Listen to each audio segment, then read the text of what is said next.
Okay then guys, just a few little thoughts on this paper before we go through it question by question. Just a little overview. Scan through it as we look through it, whistle stop tour so to speak.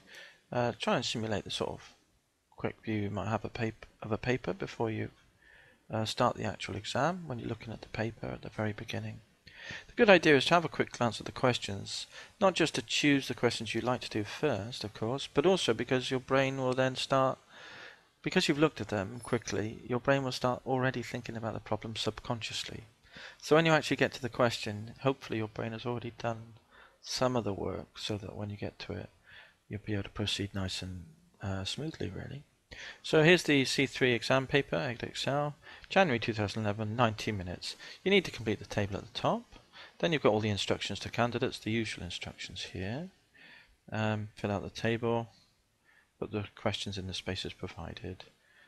Calculator you can use, and then there's answer all questions, formula booklet, 75 marks.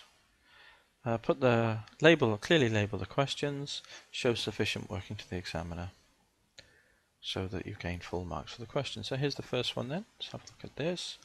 This is a trig question, double angle, compound angle here rather, equal to that. That's nice and easy.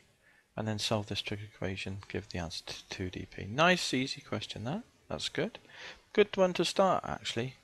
And it is question 1 anyway, so that's a nice question to start. Now this one, if I can stop the scroll, let's have a look at this.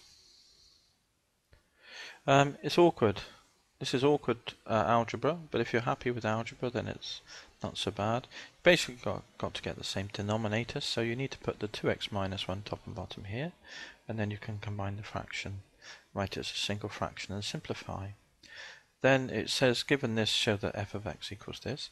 Now the good thing is, even if you can't show that, or you get part of this question wrong, you can still carry on with part C, because f is given. So even though you can't do certain parts of questions, it doesn't mean that you can't do the whole question. So always watch out for that. If you get stumped, to see if there's any marks you can get by doing the subsequent parts of the question, as in the case of that question there. So let's have a look at 3 now. Oops. Let's go above. There we are. Find the solutions of this trig equation. This is nice. Double angle formula. Quadratic in sign it will be, because you can write this cos as 1 minus 2 sine squared times the 2, of course.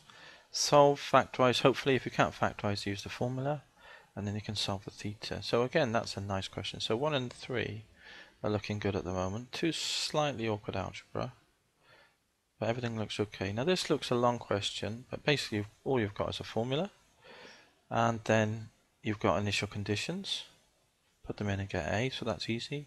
There's another initial condition, t is 5, and it goes down to 55, so you can get k from that, and then simplify using properties of logs.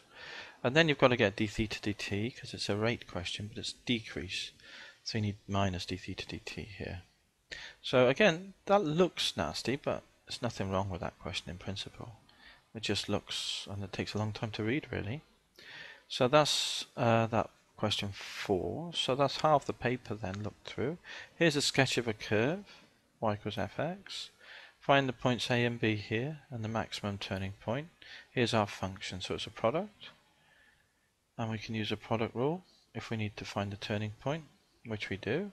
And also when it equals 0, which is easy to solve there. So that's easy. Nice question. Coordinate of q, so we need to look at the derivative either side here. Show it changes sign, and also indicate by looking at it that it's a continuous function, so that it will equal 0 in between then, won't it? X coordinate, so we got basically, there's the x coordinate, so we're rearranging the formula, and then we've got this iteration formula here that we need to put in. Now, just a quick thing about these questions as a side point for this question is that you can actually use your calculator to make your life easy here. So if you wanted to write this formula, it's 8, let's cancel. Basically put 3.55 in the display, press equals, and now that's stored under answer automatically when you press equals, which I was unaware of till recently. So if we clear that and we just write 8 over bracket 1 plus ln natural log of the answer that we've already typed in, close the brackets, and then we press equals. That will be x1. Then if we press equals again, that will be x2, and then equals again, that will be x3. So it's simply a matter of writing them down once we put that in for the question, and then we round it to 3dp very easily, don't we? So it's a useful little thing the calculator does there if you use that functionality. So that question makes that question, which might be long and tedious, or slightly long and tedious, into a much quicker and user-friendly question. So that's a good question there as well then. Question 5. Now question 6 then. Let's have a quick look at that. Function, inverse function, rearranging algebra there. There's another function, 2 straight lines, write down the range, that's nice and easy. Find these values of the composite function and sketch those functions. Long question, a bit tedious and long-winded, so I wouldn't do that at the beginning. I would leave that toward the latter part of the exam for question 6. Now let's have a look at 7. Quotient, the constituents of which are functions of a function. So standard differentiation, nice question, and tangents and normals. So again, I like 7, so I'd be interested in doing 7. Move that up the order, probably, if I was doing the exam. Question 8 then, which is the last question. Show that, given this, show that this. So this is 1 over cos, so it's a function of a function. Differentiate that and we'll get sec tan. And then find dx dy, that's slightly different. And then find dy dx in terms of x. So that's the paper then. That's the 8th question, isn't it? The last question there. So there's no real shocks. There's some long and laborious questions which are fairly tedious, but basically you can choose to do the questions you do. So I would go through this paper myself sequentially. Anything I didn't like I'd circle and leave and come back to later on and get the questions I like done first and I feel comfortable with. And then once I've finished all the questions, once I've done them all, tick them off of course, and then I'd double check them all, double tick, and if I've still got time then in this 90 minutes I'd triple check. So don't waste any minute of course in this examination. So all the best if you're taking an exam in C3 in the near future, guys.